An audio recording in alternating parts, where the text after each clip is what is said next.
കൊടും ചൂടിൽ വലഞ്ഞ് സംസ്ഥാനം. പാലക്കാട് ജില്ലയിൽ വെള്ളിയാഴ്ച വരെ താപനില 40 ഡിഗ്രി സെൽഷ്യസ് ആയി തുടരുമെന്ന് കാലാവസ്ഥാ വകുപ്പിന്റെ മുന്നറിയിപ്പ്. സംസ്ഥാനത്ത് ഇടുക്കി, വയനാട് ഒഴികെയുള്ള ജില്ലകളിൽ യെല്ലോ അലർട്ടാണ്. പൊള്ളുന്ന ചൂടാണ് സംസ്ഥാനമൊട്ടാകെ അനുഭവപ്പെടുന്നത്. വരും ദിവസങ്ങളിലും വിവിധ ജില്ലകളിൽ താപനില ഇനിയും ഉയരുമെന്ന് കാലാവസ്ഥാ വകുപ്പ് മുന്നറിയിപ്പ് നൽകിയിട്ടുണ്ട്. കേരളത്തിൽ വെള്ളിയാഴ്ച വരെ പാലക്കാട് ജില്ലയിൽ 40 ഡിഗ്രി സെൽഷ്യസും കൊല്ലം ജില്ലയിൽ 39 ഡിഗ്രി സെൽഷ്യസ് വരെയും ചൂട് അനുഭവപ്പെടും. ആലപ്പുഴ, പത്തനംതിട്ട, കോട്ടയം, എറണാകുളം, തൃശൂർ, മലപ്പുറം, കോഴിക്കോട്, കണ്ണൂർ, കാസർഗോഡ് ജില്ലകളിൽ 37 ഡിഗ്രി സെൽഷ്യസ് വരെ ചൂട് അനുഭവപ്പെടുമെന്ന് കേന്ദ്ര കാലാവസ്ഥാ വകുപ്പ് മുന്നറിയിപ്പ് നൽകി. തിരുവനന്തപുരം ജില്ലയിൽ 36 ഡിഗ്രി സെൽഷ്യസ് വരെയും താപനില ഉയരാൻ സാധ്യതയുണ്ട്.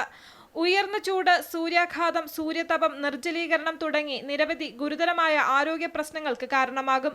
പകൽ 11 മണി മുതൽ വൈകുന്നേരം 3 മണി വരെയുള്ള സമയത്ത് നേരിട്ട് ശരീരത്തിൽ കൂടുതൽ സമയം തുടർച്ചയായി സൂര്യപ്രകാശം ഏൽക്കുന്നത് ഒഴിവാക്കണം. ദാഹമില്ലെങ്കിലും പരമാവധി ശുദ്ധജലം കുടിക്കണം. നിർജ്ജലീകരണം ഉണ്ടാക്കുന്ന മദ്യം, കാപ്പി, ചായ, കാർബണേറ്റഡ് സോഫ്റ്റ് ഡ്രിങ്കുകൾ തുടങ്ങിയ പാനീയങ്ങൾ പകൽ സമയത്ത് പരമാവധി ഒഴിവാക്കണം.